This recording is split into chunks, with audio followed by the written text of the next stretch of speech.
Bien, je vais vous parler maintenant des 3 étapes de la ruqya. Comme je vous ai dit, on est un groupe, alhamdoulilah, on a plus de 60 centres à travers 15 pays, donc plus on avance, et ça c'est depuis 2005. Ça veut dire que jusqu'à 2005, je faisais la ruqya chez moi à Paris, en France, je n'avais pas formé 10 personnes en 10 ans. Hein? Mais la première fois que j'étais en Afrique, masha'Allah, en 3 semaines au Niger, j'ai formé une quinzaine de raquis. J'ai fait 17 conférences. C'est ça. J'ai parlé 5 fois à la radio.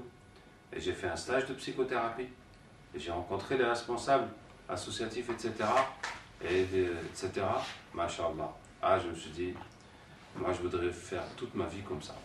Et alhamdoulilah, Allah Ta'ala a facilité que toute l'année, je suis en tournée.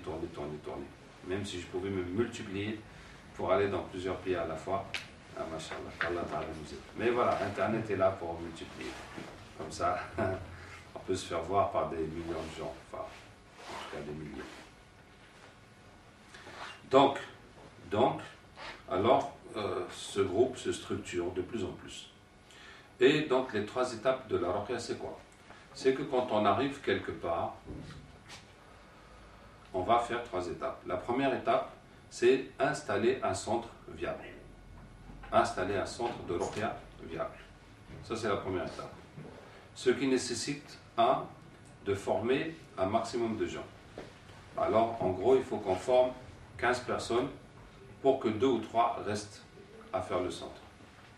Parce qu'il y en a qui vont partir, il y en a qui ne vont pas continuer, il y en a qui se forment pour eux-mêmes, il y en a qui veulent rester discrets, qui ne veulent pas sonner le public. En tout cas, on forme tout le monde. Mais nous, on a besoin des gens qui sont prêts à recevoir le public pour régler le problème de la Ummah et le besoin en ruqya. Vous voyez, si tu viens pour ta culture, pour ton entourage, il n'y a pas de problème, tu es le bienvenu. Mais nous avons besoin surtout des gens qui sont prêts à soigner tout le monde et à affronter toutes les situations. Donc, il faut qu'on en forme une quinzaine pour en garder 2 ou 3 qui vont continuer. Est-ce que je veux dire vont faire leur métier? Pas forcément. Il y en a qui travaillent, qui vont faire les soirées et le week-end. Et sinon, faire son métier, pourquoi pas? On y rentre une bonne fois dedans.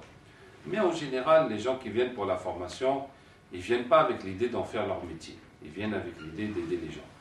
Maintenant, si ça marche, et puis si tu peux en faire ton métier, au lieu d'être maçon, ou d'être gardien, ou d'être quelque chose qui n'est pas très intéressant, tant mieux. Qu'est-ce que je disais? Donc, les 3 étapes de la ruqya. La première étape, installer un centre viable. Ce qui nécessite, premièrement, de former un maximum de gens.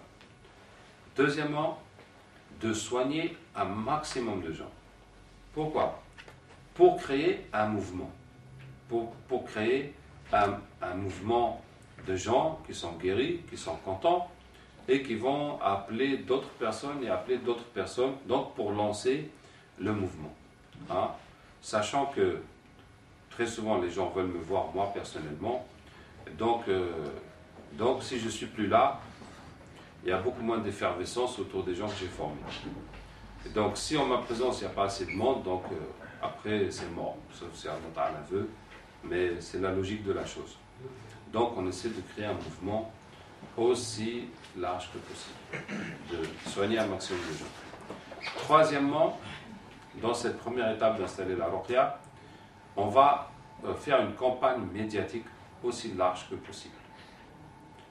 De préférence la télévision, la radio et les conférences ou les interventions dans les mosquées